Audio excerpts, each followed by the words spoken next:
ಖ್ಯಾತ ಗಾಯಕಿ ಲತಾ ಮಂಗೇಶ್ವರ್ ಅವರ ಹಿಂದಿ ಹಾಡುಗಳನ್ನೊಳಗೊಂಡ ಒಟ್ಟು 24 ಸೋಲೋ ಮತ್ತು ಡುವೆಟ್ ಹಾಡುಗಳನ್ನು ಆಯ್ಕೆ ಮಾಡಿ ಲತಾ ಕಿ ಆವಾಜ್ ಶೋಭಾ ಕೆ ಸಾಥ್ ಎಂಬ ಕಾರ್ಯಕ್ರಮವನ್ನು ಡಿಸೆಂಬರ್ 14ರಂದು ಆಯೋಜಿಸಲಾಗಿದೆ. ಮಂಗಳೂರಿನ ಕುದ್ಮುಲ್ ರಂಗರಾವ್ ಟೌನ್ ಹಾಲ್ನಲ್ಲಿ ಕಾರ್ಯಕ್ರಮ ನಡೆಯಲಿದೆ ಎಂದು ಆಯೋಜಕರಾದ ಶೋಭಾ ಭಾಸ್ಕರನ್ ತಿಳಿಸಿದ್ದಾರೆ.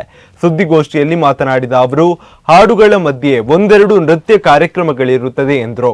ಇನ್ನು ಈ ಸಂದರ್ಭದಲ್ಲಿ ಮನೋಜ್ ಕುಮಾರ್, ನೌಶಾದ್, ಆಸಿಫ್, ಸುರೇಶ್ ಬಂಗೇರ ಉಪಸ್ಥಿತರಿದ್ದರು. ರಂಗರಾವ್ ಟೌನ್ ಹಾಲ್ನಲ್ಲಿ ಲತಾ ಕಿ ಆವಾಜ್ ಶೋಭಾ ಕೆ ಸಾಥ್ ಎಂಬ ಸಂಗೀತ ಲಯ ಕಾರ್ಯಕ್ರಮವನ್ನು ಆಯೋಜಿಸಲಾಗಿದೆ. ಈ ಮೊದಲು ಇಂಥವುದೇ ಕಾರ್ಯಕ್ರಮಗಳು ಇದೇ ವೇದಿಕೆಯಲ್ಲಿ ಆಯೋಜಿಸಲಾಗಿದ್ದು, ಇದರ ಅನುಭವದಿಂದಲೇ ಇದೀಗ 2ನೇ ಕಾರ್ಯಕ್ರಮವನ್ನು ಹಮ್ಮಿಕೊಳ್ಳಲಾಗಿದೆ. ಈ ಸಂದರ್ಭ ಒಂದೆರಡು ಮಾತುಗಳು. ಯಶಸ್ಸು ಎಂಬುದು ಎಂದಿಗೂ ನಮ್ಮನ್ನು ಹುಡುಕಿಕೊಂಡು ಬರುವುದಿಲ್ಲ.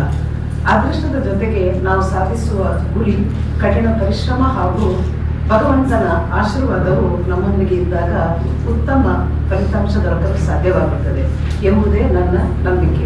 ಇದೀಗ ನಮ್ಮ ಸಿಂಚನ ಮೆಲೋಡಿಸ್ ತಂಡದ ಒಟ್ಟು 10 ಮಂದಿ ಗಾಯಕಿಯರು ಈ ಕಾರ್ಯಕ್ರಮದಲ್ಲಿ ಹಾಡಲಿರುವುದು ಬಹಳ ಒಂದು ಹೆಮ್ಮೆಯ ವಿಚಾರವಾಗಿದೆ.